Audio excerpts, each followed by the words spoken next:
एक बहुत ही मशहूर जगह है अमेरिका में, और उस जगह की मशहूरियत की एक वजह है MIT, दुनिया के टॉप एक इंस्टीट्यूट जहाँ पे हर बच्चे के पढ़ने का एक सपना होता है, मैसाचुसेट्स। और इसी के साथ एक जगह है समरविले, इसी मैसाचुसेट्स के पास समरविले। बात 2004 की है, 12 नवंबर 2004। एक लेडी जिनका नाम गैरी कैली, उम्र करीब 54 साल। गैरी कैली को कुछ साल पहले ही पता चला कि उन्हें ब्रेस्ट कैंसर है। इसके बाद उनकी तबीयत बिगड़ी और आखिरकार 12 नवंबर 2004 को उनकी मौत हो गई। गैरी के 2 बच्चे थे, एक बेटा और एक बेटी। पति जो है उससे काफ़ी पहले से अलगाव हो चुका था, और पति के करीब 12 साल पहले मौत हो चुकी थी, एक रोड एक्सीडेंट में। एक कार ने उन्हें कुचल दिया था। यही कहानी गैरी ने अपने बच्चों को भी सुनाई थी, बेटा और बेटी को। लेकिन हैरत की बात यह थी कि रोड एक्सीडेंट लास वेगास में हुआ था, तो मरने के बाद डेड बॉडी तो होगी, उसका अंतिम संस्कार होगा, तो कायदे से उनके धर्म के हिसाब से कहाँ दफनाया गया। उनके हस्बैंड का नाम था जॉन कैली, ये भी किसी को नहीं मालूम। गैरी से उनके बच्चे, खासतौर पर उसकी बेटी, बार बार पूछती थी कि मम्मी, डैडी की जो मौत हुई है तो वो कहाँ पे उनको दफनाया गया, ताकि हमें पता तो चल सके कि किस जगह पर वो हैं, तो हम कभी जाएं वहाँ पर। बट माँ हमेशा बहाना कर देती थी। 12 नवंबर 2004 को गैरी कैली दम तोड़ती हैं। इसी बीमारी की वजह से, ब्रेस्ट कैंसर की वजह से उनकी मौत होती है। लेकिन मौत से पहले वो अपने बच्चों को बुलाती हैं, दोनों को, और अपनी बेटी को खास तौर पर वो एक ऐसा सीक्रेट बताती हैं जिसे सुनने के बाद न सिर्फ उनके बच्चे बल्कि उस शहर की पुलिस और जिन जिन लोगों के कानों तक ये खबर पहुंचती है वो सभी चौंक उठते हैं। गैरी बताती हैं कि तुम्हारे फादर के बारे में जो तुम पूछती हो हमेशा, जॉन के बारे में, कि जॉन को कहाँ दफनाया, रोड एक्सीडेंट में मौत हुई थी, ये सब मैंने झूठ बोला था। गैरी बताती है कि तुम्हारे डैड कहाँ, मैं तुम्हें बताती हूँ। इसके बाद वो एक पता बताती हैं। उस पते का नाम था प्लैनेट सेल्फ स्टोरेज।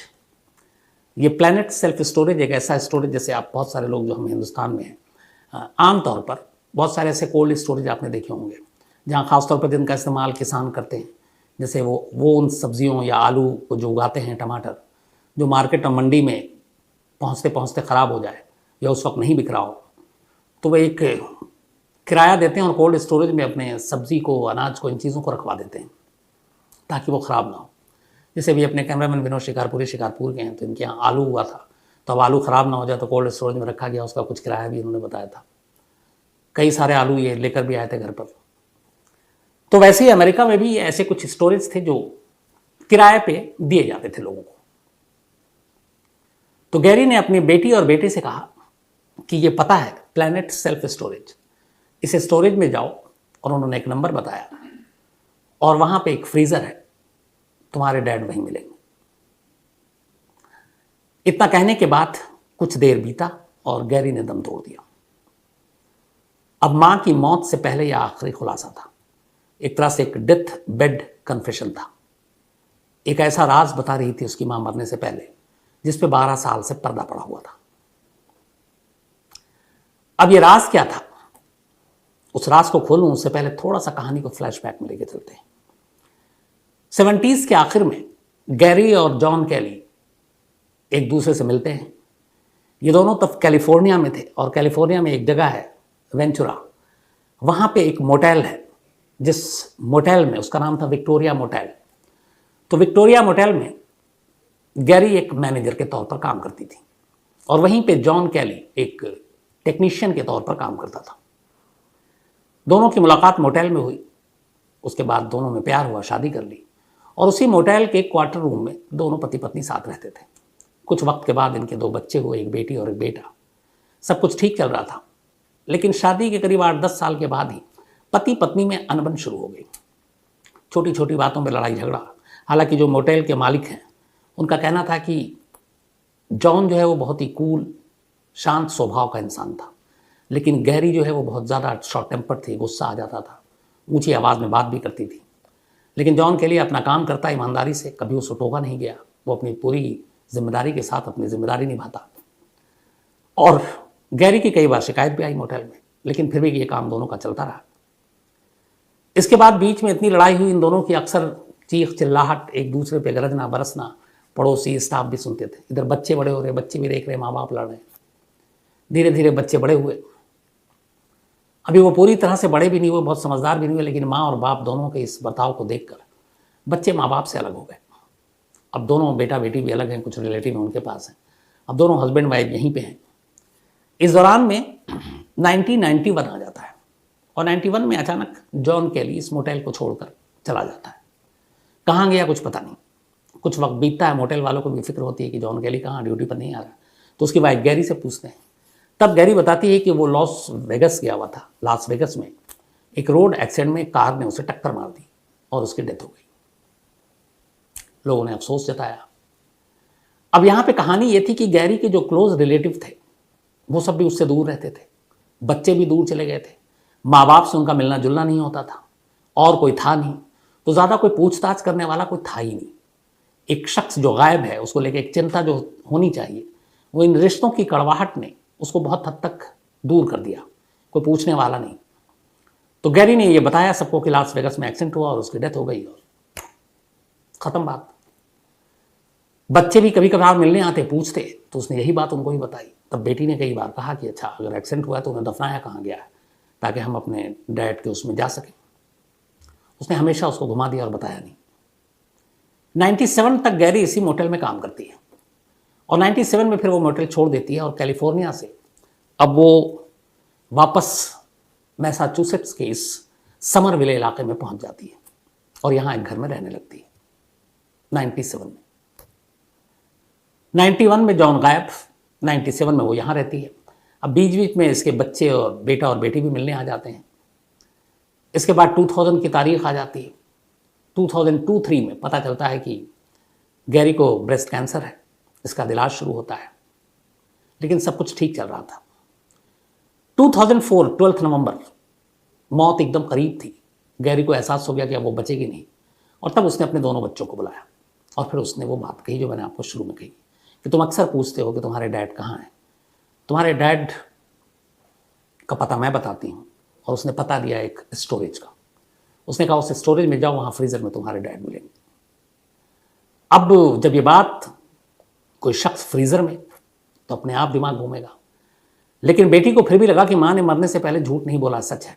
बेटी ने अब ये बात समरविले पुलिस को बता दी। पुलिस को भी सुनकर अजीब लगा, लेकिन उसने कहा कि पता है, चलो चल के देखते हैं।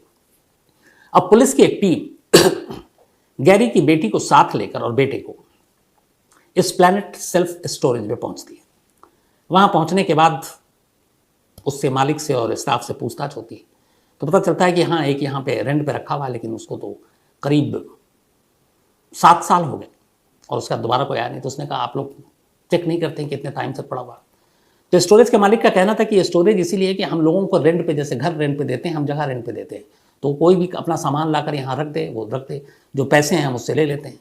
तो उसके पैसे हमें लगातार मिलते रहे, तो हमें बाकी को मतलब नहीं था, तो वो सामान पड़ा हुआ है। तो उसने कहा क्या है वो? तो उसने कहा एक फ्रीज़र है। 6 बाई 3 फुट का ये फ्रीज़र था, 6 बाई 3 फुट फ्रीज़र। इस फ्रीज़र के पास जब पुलिस की टीम पहुंची, क्योंकि उस हिसाब से यही फ्रीज़र था, तो उसने देखा कि वो फ्रीज़र जो है वो लॉक्ड है, ताला लगा हुआ है और टेप्ड है, उसके चारों तरफ टेप भी लगा हुआ है। अब पुलिस की टीम के साथ डॉक्टरों की टीम भी थी। उनकी निगरानी और मौजूदगी में उस फ्रीज़र को खोला गया। जब फ्रीज़र को खोला गया तो अंदर एक इंसान की लाश थी, बट लाश की हालत ऐसी थी कि पूरी तरह से आप पहचान नहीं सकते थे। अब ये जॉन कैली है, ये कैसे उस वक्त पता चले? डीएनए से तो पता चल जाएगा, लेकिन उस वक्त कैसे? तो जॉन कैली की कुछ तस्वीर भी बच्चे साथ लेकर गए थे। उन्होंने उस तस्वीर को देखा। जॉन टेली की 3 चीज़ें ऐसी मिली जिसको देखकर बच्चे ने कहा कि ये हमारे डैड हैं। जॉन टेली के बदन पर 3 टैटू के निशान थे और एक टैटू कंधे पर बना हुआ था जिस पे पैंथर बना हुआ था, एक टैटू उसके बाजू पर थी जिस पे एक डॉल बनी हुई थी, और दूसरे बाजू पर एक और टैटू जिस पे खोपड़ी बना हुआ था, स्कल।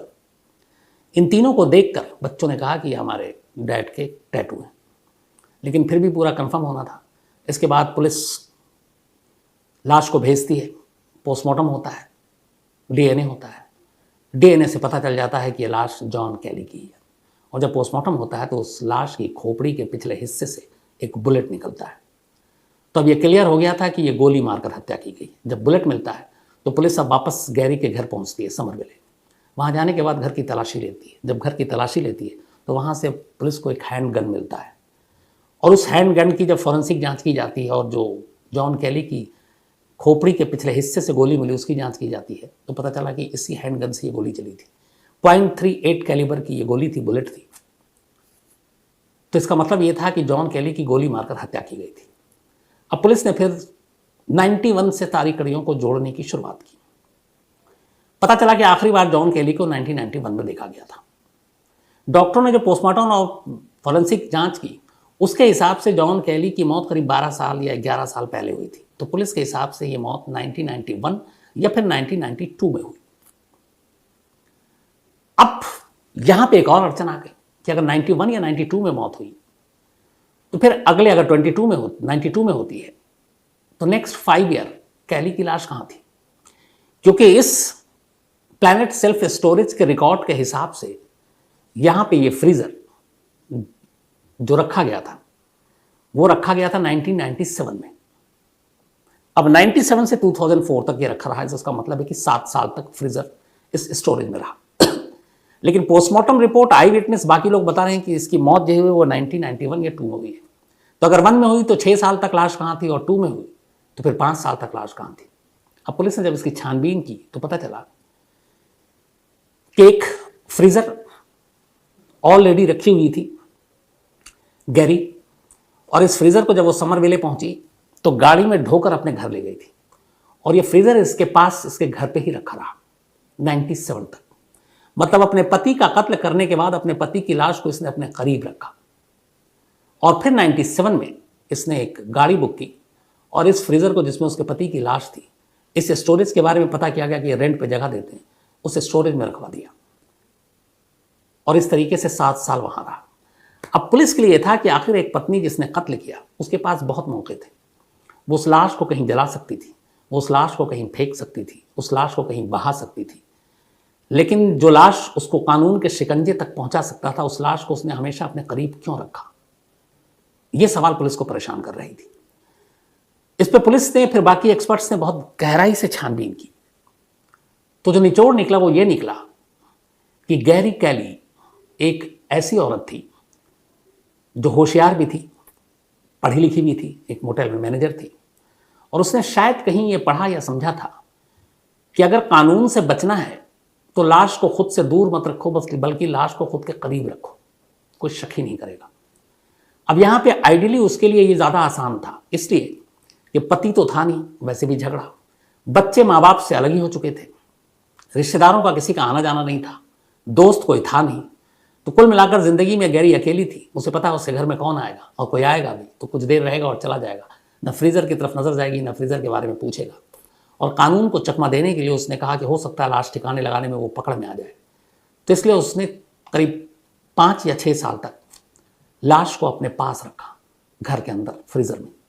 फिर 97 में उसको ख्याल आया, जब उसको कहीं से जानकारी मिली इस लाश को बहुत ही हिफाजत के साथ कहीं रख सकते हैं, तो वो है कोई स्टोरेज, और स्टोरेज में बड़े सख्त कानून होते हैं। स्टोरेज वाले किसके कौन सा सामान रखा है तो उसको कभी डिस्क्लोज नहीं करते, क्या सामान है वो कभी चेक नहीं करते हैं। आप जैसे बैंक के लॉकर होते हैं, आप चाहिए लॉकर, आपको बैंक वाले चाबी देते हैं, आप अपना सामान, गहने, जो भी डॉक्यूमेंट्स रखिए, और जब आपको लॉकर खोलना हो तो एक चाबी बैंक के पास होती है, एक आपकी, जब दोनों मिल जाता है तो खुल जाता है।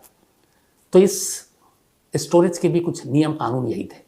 तो वहाँ उसे ये भी पता था कि कोई इस फ्रीज़र को खोलेगा नहीं, और उसके लिए सबसे आसान था। और दूसरा जो एक्सपर्ट्स ने माना वो ये कि वो इतनी ओवर कॉन्फिडेंस थी, इतनी ज़्यादा उसे खुद पर भरोसा था कि उसे मालूम था कि कोई भी इस कत्ल के बारे में तब तक नहीं जान पाएगा जब तक कि वो खुद इकरार जुर्म ना करे। और यही हुआ। अपने पति का कत्ल करने के बाद 12 साल तक वो खामोश रही। 12 साल तक दुनिया को उसके पति की मौत के बारे में जानकारी नहीं मिली। 12 साल तक बच्चों तक को पता नहीं चला कि उसके डैड कहाँ हैं। और 12 साल बाद जब बच्चों को, पुलिस को, कानून को पता भी चला तो उसका जरिया वो खुद बनी। अगर वो डेथ बेड कन्फेशन ना करती, अगर वो मरने से पहले अपना मुंह ना खोलती, ये खुलासा ना करती, तो शायद इस फ्रीज़र और फ्रीज़र में लेटे उसके पति का राज न जाने और कितने बरसों तक राज ही बना रहता। तो ये वो लेडी थी जिसने कत्ल भी किया, कत्ल को छुपाकर 12 साल तक रखा और फिर मरने से पहले खुद ही इकरार जुर्म किया और खुद बताया बच्चों को कि तुम्हारे डैड कहाँ हैं। अब कहानी यह है कि उसने कत्ल किया, बच्चों को बताया जब तक जिंदा थी, लेकिन जब तक पुलिस उसे गिरफ्तार करती वो इस दुनिया से ही आज़ाद हो चुकी थी। अजीब कहानी है ना ये।